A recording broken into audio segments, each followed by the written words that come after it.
नियंत्रण एवं निर्देशन के बगैर कार्य करना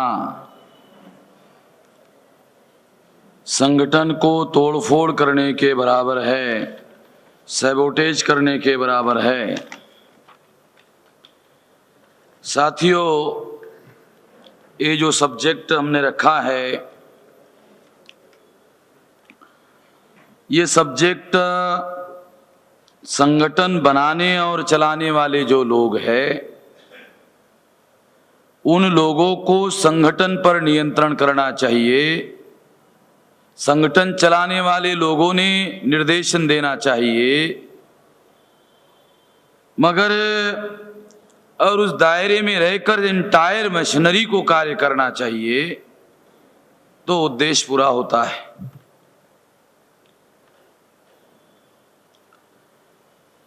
अभी संगठन का विस्तार बहुत ज्यादा हो रहा है, बहुत तेजी से बढ़ रहा है।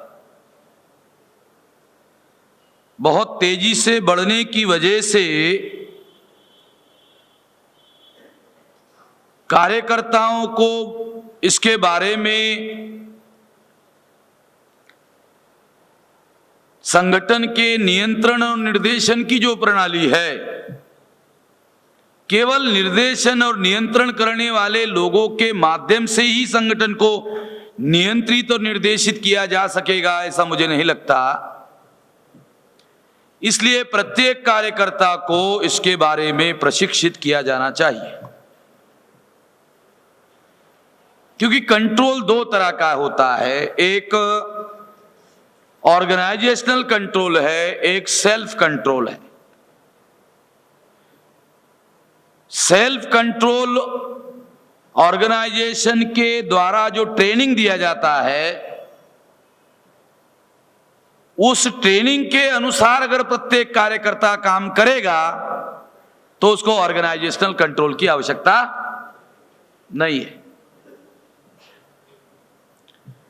मगर बहुत बार लोग जो ट्रेनिंग दिया जाता है, उसका जो टोटल स्पिरिट है, उस स्पिरिट को वो समझ नहीं पाते।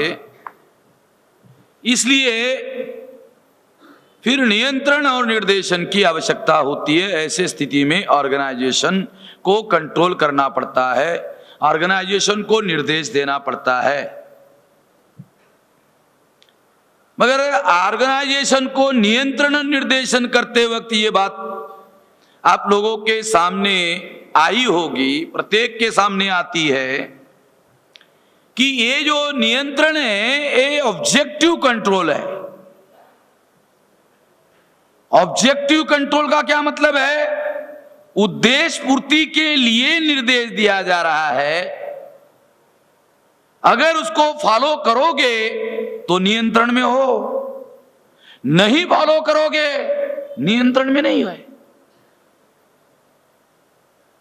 आपने कभी देखा होगा क्या, मैं आपको एज ए नेशनल प्रेसिडेंट, मेरे पास अथॉरिटी है, तो इस अथॉरिटी को ये भी ख्याल रखने का, authority must exercise to fulfil our गोल।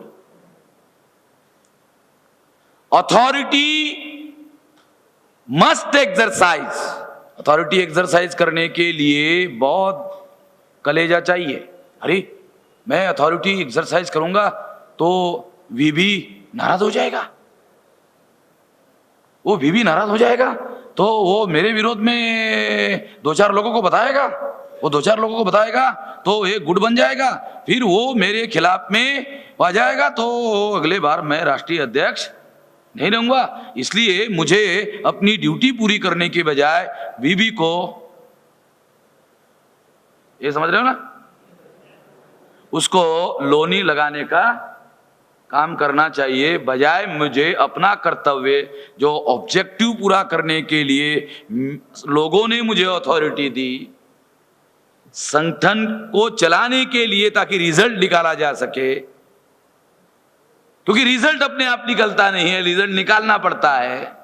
दूध में मक्खन होता है, हर आदमी जानता है।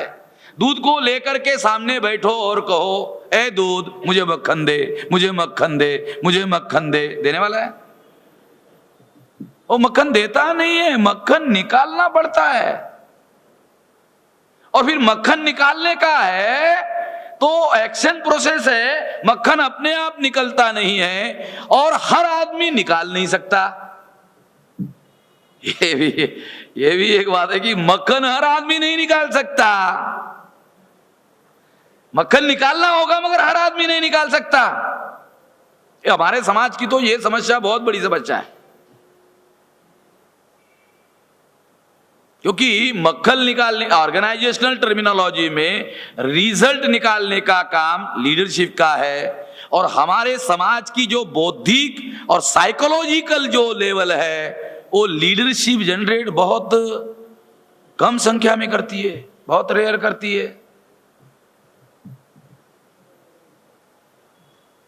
तो इस वजह से ए अथॉरिटी मस्ट एक्सरसाइज, अथॉरिटी दिखाने के लिए नहीं होती है मैं नेशनल प्रेसिडेंट हूं, ये दिखाने के लिए नहीं है। ये जिस पर्पस के लिए आपको अथॉरिटी लोगों ने दी, वो अथॉरिटी उस पर्पस को पूरा करने के लिए यूज करना होगा, और यूज करते वक्त ये ख्याल नहीं रखना होगा कि इससे कौन नाराज होता है, कौन खुश होता है, ये नहीं देखने का। और प्रत्येक कार्यकर्ता के साथ में ऑब्जेक्टिव रिलेशन रखने का, ना काहू से बैर ना काहू से दोस्ती, ऑब्जेक्टिव रिलेशन। ऑब्जेक्टिव के लिए आपकी जिम्मेवारी है, आप लोगों को निर्देश दो, वो काम उससे करवाओ, वो नाराज हो सकता है मगर उसके साथ आपकी पर्सनल, ये सारा काम पर्सनल तो है नहीं है, ये पर्सनल दोस्ती या दुश्मनी का मामला नहीं है, ये रिजल्ट के लिए और रिजल्ट निकालने के लिए सब कुछ करना है। इसमें कम ज्यादा हो सकता है मगर रिजल्ट निकालने के लिए अथॉरिटी को एक्सरसाइज करना होगा। तो इसके लिए नियंत्रण करना पड़ता है, निर्देश देना पड़ता है। तो नियंत्रण निर्देशन में जो ऑर्गेनाइजेशनल कंट्रोल है, वो ऑर्गेनाइजेशनल कंट्रोल ऑब्जेक्टिव कंट्रोल होना चाहिए, ऑब्जेक्टिव के लिए होना चाहिए। अगर कोई, मान लो कोई डिस्ट्रिक्ट का प्रेसिडेंट है, डिस्ट्रिक्ट को चला रहा है, रीजनल क्षेत्रीय प्रमुख है, राज्य प्रमुख है, जोनल प्रमुख है, राष्ट्रीय प्रमुख है, अगर आपको ये कह रहा है अरे भाई फलाने तो वो जाके तंबाकू लिया, तंबाकू लिया, तो वो कार्यकर्ता पूछता है ये ऑर्गेनाइजेशन के कौन से ऑब्जेक्टिव में बैठता है? तो बराबर है, बीड़ी बंडल लिया, तंबाकू लिया है, पान लिया। यानी मैं उदाहरण बता रहा हूं आप लोगों को ताकि आप लोगों को समझ में आ जाए कि आपको अथॉरिटी के द्वारा निर्देश दिया जा रहा है, वो देखो काय के लिए दिया जा रहा है, क्या ऑब्जेक्टिव पूरा करने के लिए दिया जा रहा है या ऑब्जेक्टिव के इतर कोई काम किया जा रहा है, इसके लिए कोई निर्देश दिया जा रहा है। अगर इतर कोई निर्देश देने का काम कर रहा है, समझ जाओ तोड़फोड़ करने का काम है। ये ध्यान रखने का, ये लक्षण मैं आपको बता रहा हूं कि ऑब्जेक्टिव रिलेशन होनी चाहिए, ऑब्जेक्टिव कंट्रोल होना चाहिए। भी हमारा 5 बेसिक काम है, 5 बेसिक फंक्शन है। ये 5 बेसिक फंक्शन क्या है? विचार का प्रचार करना, विचार का प्रसार करना, प्रचार करना, प्रसार करना, ह्यूमन रिसोर्सेज डेवलप करना, फाइनेंशियल रिसोर्सेज डेवलप करना, टाइम और टैलेंट के लिए लोगों को तैयार करना। ये 5 बेसिक काम करने के लिए कार्यकर्ता हो, समाज में से लोगों को निमंत्रण दिया, मंजूर है, मंजूर है, आ जाओ, नहीं मंजूर है दूर रहो, इधर मत आना, 2-4 किलोमीटर दूर रहे ना, इधर मत आना, मंजूर है आ जाओ। अब एग्रीमेंट हो गया ऑर्गेनाइजेशन का और उस व्यक्ति का एग्रीमेंट हो गया, इस काम के लिए आपको संगठन में निमंत्रण दिया गया और इसी काम के लिए तुम इधर आए। अब जिस काम के लिए संगठन ने बुलाया और तुम उसी काम के साथ सहमति देकर के अंदर आए, वो अंदर आने के बाद वो काम करने की बजाय कोई और काम करते हो, उसके लिए तो संगठन ने आपको अलाउ नहीं किया। जो काम करने के लिए निमंत्रण दिया और जो काम करने के लिए आपने सहमति दी, सहमति देने के बाद अंदर आए, अंदर आने के बाद ऑर्गेनाइजेशन और आपके बीच में एग्रीमेंट हो गया। अंदर आने के बाद वो काम करने की बजाय आपने कोई और ही काम किया, एग्रीमेंट किसने तोड़ा? एग्रीमेंट उस आदमी ने तोड़ा जिसने संगठन के साथ में सिद्धांतता एग्रीमेंट किया, उसने तोड़ा।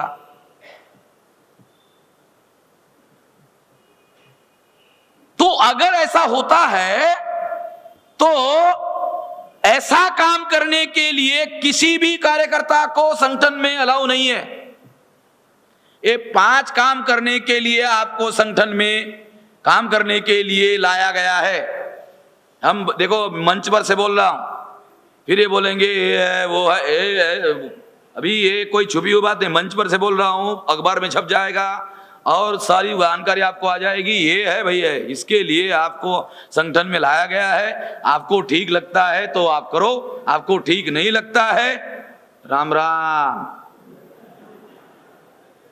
जय भीम। उधर काय को जय भीम कर लेगा साला, उधर तो राम राम है।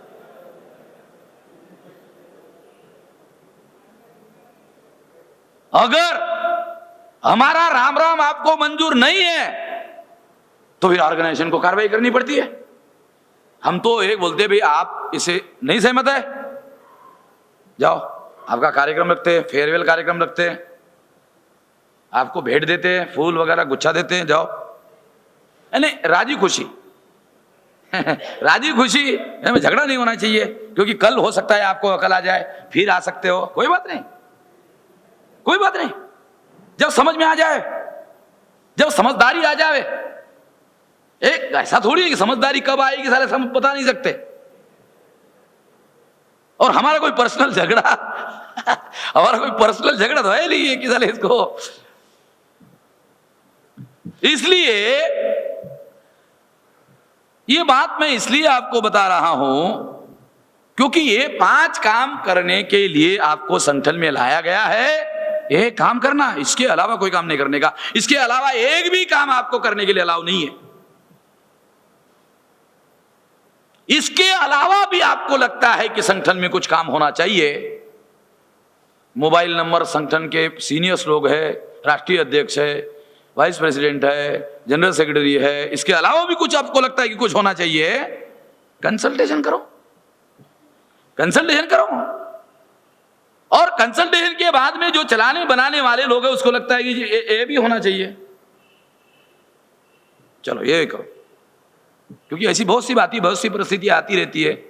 मगर मेरा ऐसा मानना है कि ये जो 5 बातें मैंने आपको बताई, ये लगभग सारी 5 बातें जो है, ये सारी बातें ये 5 के अंदर ही आती है, वो और इसके बाहर कोई आता नहीं है, क्योंकि इसके बाहर की बात अलाउ करना संभव नहीं है।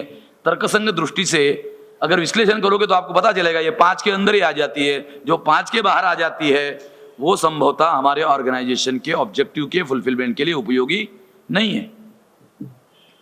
मैं ऐसे मानता हूं हमारे पास जितना मैन पावर है, अगर उस मैन पावर का 1/3 मैन पावर नियंत्रण निर्देशन में काम करे, उद्देश्य पूरा हो जाएगा। लाखों करोड़ों लोग काम करने वाले हैं, लाखों करोड़ों लोग एक ही काम करे तो एक रिजल्ट निकलेगा। लाखों करोड़ों लोग एक ही काम करे तो रिजल्ट निकलेगा। लाखों करोड़ों आदमी अपने अपने हिसाब से करे तो कभी कोई रिजल्ट निकलने वाला नहीं है। लाखों करोड़ों लोग एक ही काम करे तो दुनिया में लाखों करोड़ों लोग एक ही काम करे, दुनिया में एक ही तरीका है नियंत्रण निर्देशन, और कोई दुनिया में तरीका आज तक उपलब्ध नहीं है। लाखों करोड़ों लोग एक ही मकसद के लिए काम करे, उसी स्थिति में संभव है निर्णय लेने वाले लोग। मैं आपको गांधी जी का उदाहरण देता हूं, उनसे तो हम कभी सहमत नहीं हुए हैं। गांधी जी ने कांग्रेस पार्टी का इस्तीफा दे दिया, प्राइमरी मेंबरशिप से भी इस्तीफा दे दिया, तो कांग्रेस के लोग जो उस समय सेकंड लाइन थर्ड लाइन में थे वो बहुत डर गए, अरे अभी फिर कैसे होगा, आजादी का कैसे होगा। तो वो डर गए। तो उन नेताओं को गांधी जी ने कहा जरूरत होगी तो कांग्रेस वर्किंग कमेटी में एक लाइन का रेजोल्यूशन पास करना कि गांधी जी को हम अनुरोध करते हैं कि वो हमारा नेतृत्व संभाले, बस इतना रेजोल्यूशन पास करें, फिर मैं आ जाता हूं। गांधी जी दुनिया का नंबर 1 का पाखंडी आदमी था, इस्तीफा दे दिया। इस्तीफा देने के बाद उनको कहा ए रेजोल्यूशन जब जब भी जरूरत होगी, जब जरूरत नहीं होगी तो मैं रचनात्मक काम करता रहूंगा। क्यों अर्जुन भाई, बराबर रचनात्मक? जो गांधी जी के जो चेले लोग हैं ना उनको पूछो, वो रचनात्मक। इधर भी एक गांधी जी का वो खाना पकाने वाले रसोई में रमेश भाई का कोई रिलेटिव वगैरह जो है वो उन्होंने रात में बोला था, तो वो रचनात्मक शब्द हैगा। तब तक गांधी जी रचनात्मक काम करते थे। और वो कांग्रेस वर्किंग कमेटी के लोगों को जब जरूरत होती थी वो एक लाइन का रेजोल्यूशन पास करते थे कि गांधी जी अब हमारा नेतृत्व करे। तो गांधी जी की एक शर्त होती थी, वो भी उन्होंने उनको बता दी, जब आपने मुझे बोल दिया कि नेतृत्व करे तो मेरे काम में किसी को दखल देने के लिए मैं अलाऊ, मंजूर है तो एक लाइन का रेजोल्यूशन पास करना। 1 करोड़ों लोगों को नियंत्रित और निर्देशित करने का तरीका था। जब गांधी जी आंदोलन शुरू करते थे तो बहुत बार हिंसा हो जाती थी, तुरंत गांधी जी एक अखबार को स्टेटमेंट देते थे, आंदोलन पीछे ले रहा हूं, खत्म। कोई कांग्रेस का नेता कोई कुछ नहीं बोलता था। कांग्रेस के नेता ने बोला तो भविष्य में उसने गांधी ने उसको बोला था दोबारा आऊंगा नहीं स्वीकार करने के लिए, नेतृत्व स्वीकार करने। अब नेताओं को मालूम था जनता पर गांधी जी की पकड़ है, ये गांधी जी के बगैर मामला चलने वाला नहीं है।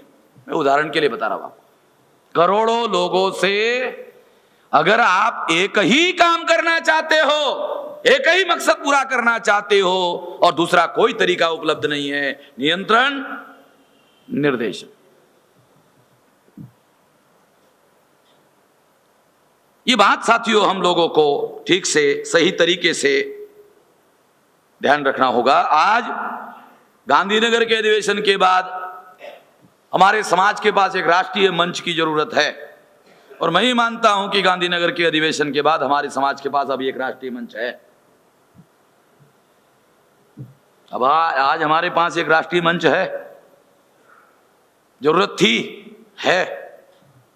अब इसको किसी भी हालत में ये खबरदारी लो, प्रत्येक आदमी को बता रहा हूं, खबरदारी लो कि इसका कोई नुकसान, इंच भर का नुकसान जो है कोई ना करे।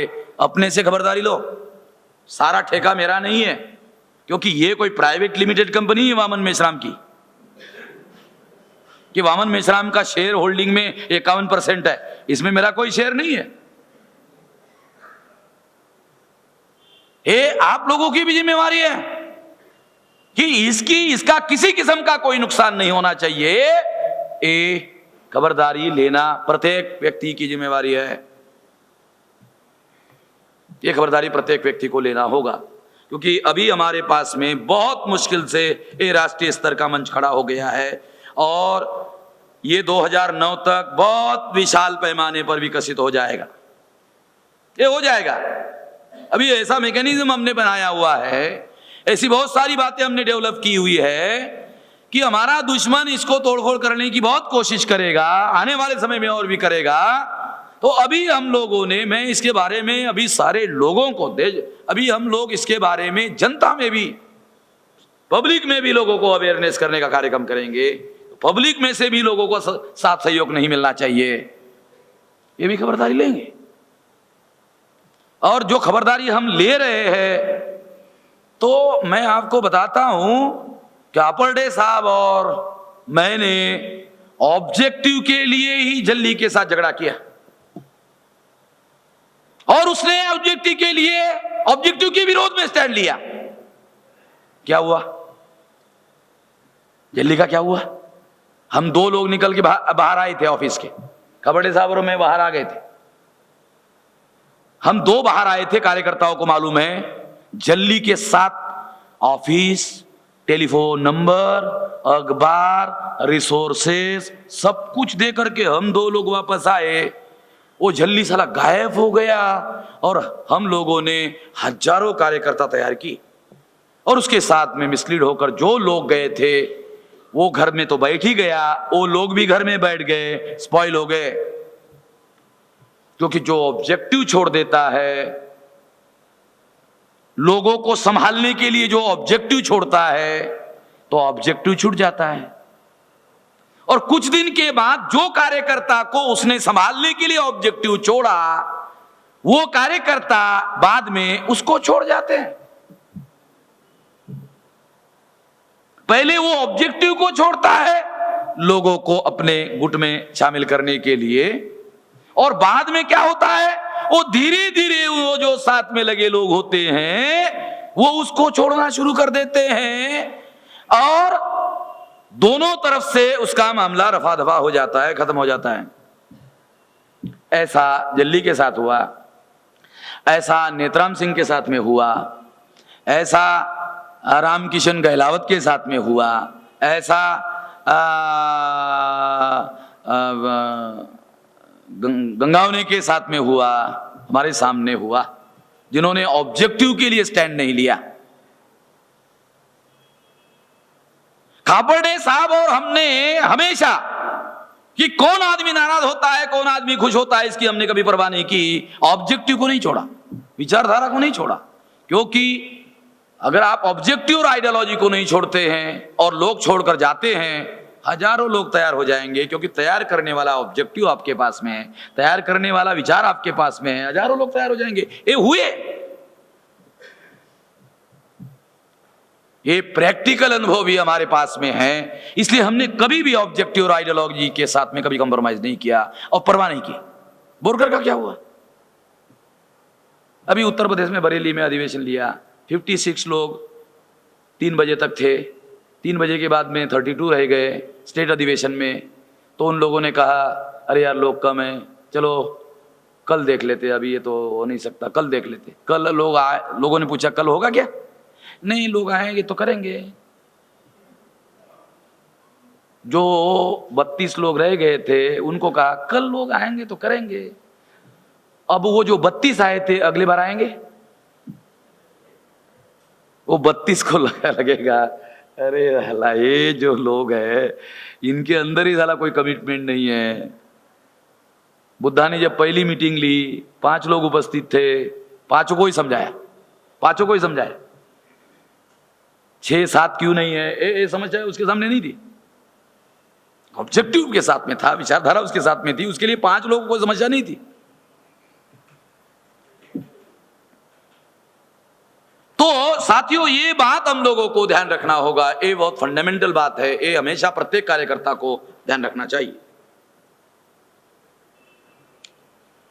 इसके बाद में अगर आप 2009 का टारगेट पूरा करना चाहते हो, 2009 का टारगेट पूरा करना चाहते हो तो शायद आप 2009 के टारगेट के बारे में 24 घंटा नहीं सोचते होंगे। आप लोग कार्यकर्ता लोग, हमारा वेलविशर, हमारा सपोर्टर, हमारा कार्यकर्ता कदाचित 24 घंटा नहीं सोचता होगा, मगर संगठन के पास कोई तो आदमी, कम से कम एक तो आदमी ऐसा हो जो 2009 के बारे में 24 घंटा सोचे। एक तो हो, 2, 3, 4, 5, 10 होने चाहिए, मगर कम से कम अगर ये ना हो तो एक तो होना चाहिए जो 24 घंटे यही सोचे, ताकि जो लोग नहीं सोच रहे हैं उनको सोचने के लिए कहता रहे, टेलीफोन करता रहे, अरे भाई बीबी सोच रहे हो क्या ये मुझे लगता है कि तू तो गाड़ी में रेल में ही घूम रहा है और शायद तू भूल गया है, तो मैं थोड़ा टेलीफोन से याद दिलाता हूं। तो याद दिलाना पड़ता है। ये जो सचिवालय में जो सचिव होता है, सेक्रेटरी होता है, वो डिस्ट्रिक्ट कलेक्टर को टेलीफोन करता है, अबे कुलकर्णी, अबे वो फाइल भेजा था उसका क्या किया तूने? तो कुलकर्णी जो जिलाधिकारी है वो क्या करता है, वो सेक्शन सुपरवाइजर जो होता है उसको बुलाता है, अरे इधर आ पंड्या, इधर आ। वो फाइल दिया था, वो साले उधर से मुझे गाली पड़ी, गाली नहीं दिया उसने, मगर वो अरे वो मुझे वो गाली दे रहा, वो क्या वो उसका फाइल का। तो वो जो सेक्शन सुपरवाइजर है उसके नीचे कोई हमारा जेठा भाई, घेटा भाई, हमारा आदमी जो बाबू बाबू होता है, वो होता ही है, उसको बोलता है जेठा भाई इधर आ जा, सारा काम छोड़ दो, सारा काम छोड़ दो, सारा काम छोड़ दो, ये फाइल मुझे अभी 2 घंटे में लाओ, लाओ रेडी करके लाओ। नहीं वो सब वो दूसरा बोल रहा हूं ना, वो सारा छोड़ दे, अभी वो ले आ, पूरा रेडी करके ले आ, अभी के अभी मुझे जाना है, 2 घंटे में कैबिन में मुझे घुसना पड़ेगा, नहीं तो मुंह मुझे गाली देने की सिवा छोड़ेगा नहीं वो। आपको कर्मचारी हो इसलिए आपको बता रहा हूं, एक काम को रिजल्ट में परिवर्तित करने के लिए क्या करना पड़ता है। तो कोई तो आदमी हो जो पूछने वाला हो, ये ह्यूमन साइकोलॉजी है। जब तक किसी काम के बारे में आप पूछोगे नहीं, काम करने वाले आदमी का अटेंशन उस काम के प्रति कंसंट्रेट होता नहीं है। रिजल्ट निकालने के लिए एक करना पड़ता है, कोई तो हो ऑर्गेनाइजेशन में जो नियंत्रण करे, कोई निर्देशन करे।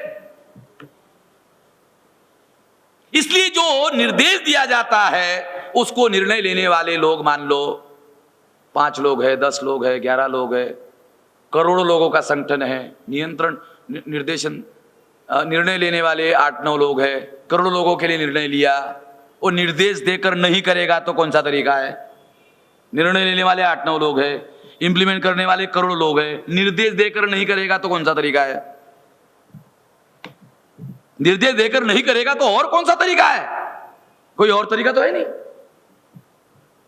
उसको उस निर्णय को इंप्लीमेंट अगर करना है तो इसका कोई दूसरा तरीका है, ये मुझे लगता नहीं है। साथियों, बार बार जो ऑर्गेनाइजेशन में आप लोगों को मालूम है समीक्षा होती है, हम लोग वीकली मीटिंग करते हैं, अरे भाई कितना परसेंटेज हो गया, फिर दोबारा करते हैं कितना परसेंटेज हो गया, परसेंटेज इतना ही क्यों हो गया, समीक्षा करते हैं। समीक्षा से इंफॉर्मेशन मिलती है, जो इंफॉर्मेशन मिलती है उसको ध्यान में रख करके दूसरा डिसीजन बनाना पड़ता है। वो जो दूसरा डिसीजन बनाना पड़ता है वो उसके लिए निर्देश देना पड़ता है, वो निर्देश के अनुसार फिर काम करना पड़ता है, करवाना पड़ता है। एक काम करना है, एक काम करवाना है। हमारे लोगों को हम कार्य करता है ये कहने का बड़ा गर्व है, कार्य करता ही नहीं है फिर भी कार्य करता है कार्य करता ही नहीं है फिर भी कार्य करता है कि मैं हम सबका कार्य करता हूं। अरे कार्य क्या करते हो, नहीं कोई अभी कार्य तो किया नहीं है मगर कार्य करता हूं, कार्य करता छू, कार्य करता छू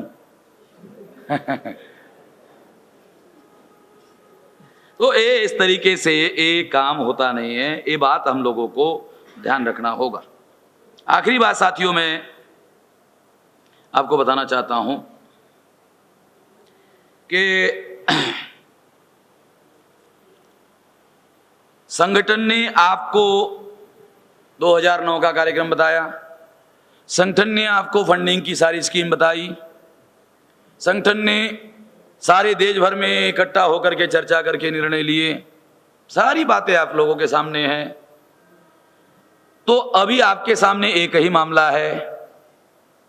क्या मामला है? जो सोचना था निर्णय के पहले सोच लिया, निर्णय के पहले सोच लिया, विचार कर लिया, विचार करने के बाद निर्णय कर लिया, निर्णय करने के बाद सोचने का मामला खत्म हो गया। क्यों भाई मेवाड़ा? निर्णय के पहले जो कुछ भी सोचना है वो सोचना है, निर्णय कर लिया, निर्णय के बाद सोचने का नहीं है। निर्णय के बाद एक ही काम है, अमल करने का। निर्णय के बाद नहीं सोचने का। निर्णय के पहले प्रोसेस है, निर्णय के पहले सोचने का, निर्णय के बाद नहीं सोचने का, निर्णय के बाद में अमल में लाने का। 2009 के बारे में, सोशल नेटवर्किंग के बारे में, भौगोलिक नेटवर्किंग के बारे में, फंडिंग के बारे में, सारा हमारे पास सब कुछ है। अब हमारे पास केवल इंप्लीमेंट करना है, अमल में लाना है, इसके अलावा कुछ नहीं करना है। और बेहतरीन किस्म से कैसे अमल में ला सकते हो इसके बारे में सोचो।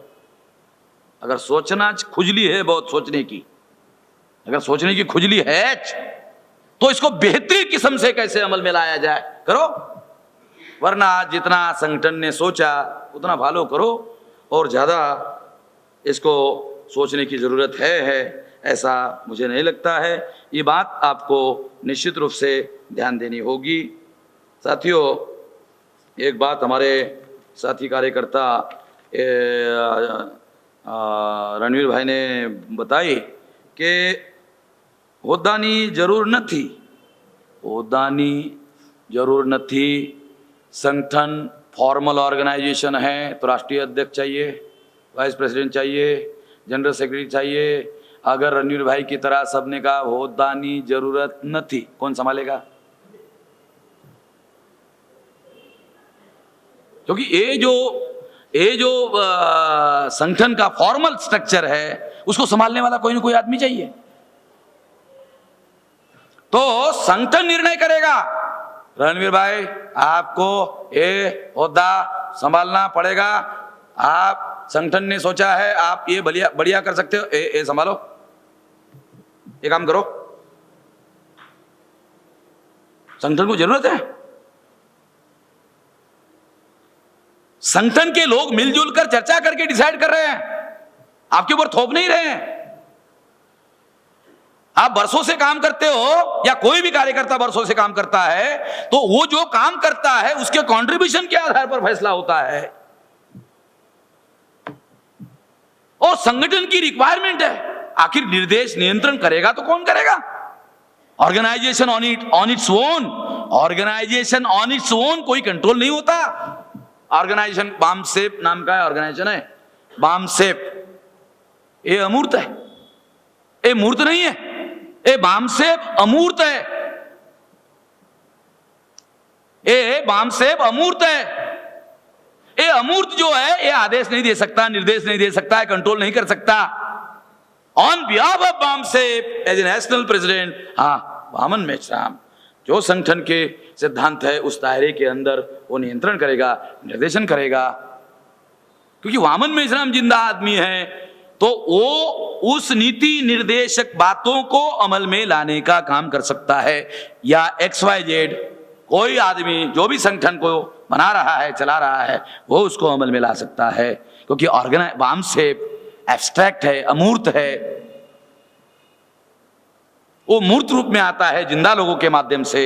और जिंदा लोगों को ये नहीं कहना चाहिए कि ओहदा नहीं चाहिए, ओहदा के असल में ओहदा का मामला साला बदनाम कैसे हुआ जानते हो? जो नालायक आदमी है वो भी ओहदा चाहिए, बोलो ओहदा चाहिए मुझे, मैं बामसेप में बाद में काम करूंगा, पहले ओहदा चाहिए, काम बाद में करूंगा। अच्छा चलो ठीक है दे दिया। देने के बाद में क्या करता है? अरे कचरा भाई, पूंजा भाई, जेठा भाई, हाँ ये करो ये करो ये करो। हाँ तुम, अरे मैं ओहदा हूं ना, मेरे पास ओहदा है ना। साला पहले भी नहीं करता, ओहदा आने के बाद भी नहीं करता है।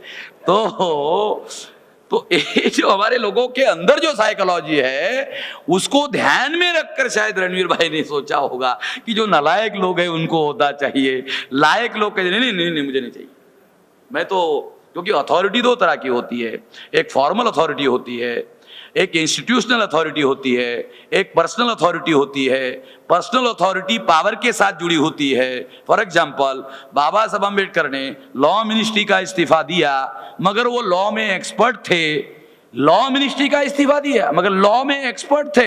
अब लॉ में जो एक्सपर्ट थे वो लॉ मिनिस्ट्री का इस्तीफा दिया, मगर लॉ में जो एक्सपर्ट थे वो उनके साथ में चलता है। That is a personal authority. एक जवाहरलाल नेहरू ने उनको लॉ मिनिस्टर बनाया, that is the institutional authority. Institutional authority छोड़ दिया, मगर पर्सनल अथॉरिटी उसके पास में है। वो पर्सनल अथॉरिटी एक्सरसाइज करता है, काम करता है, उसके पास है, तो किसी की दी भी नहीं है। अथॉरिटी उस आदमी को देना चाहिए जिसके पास पर्सनल अथॉरिटी हो।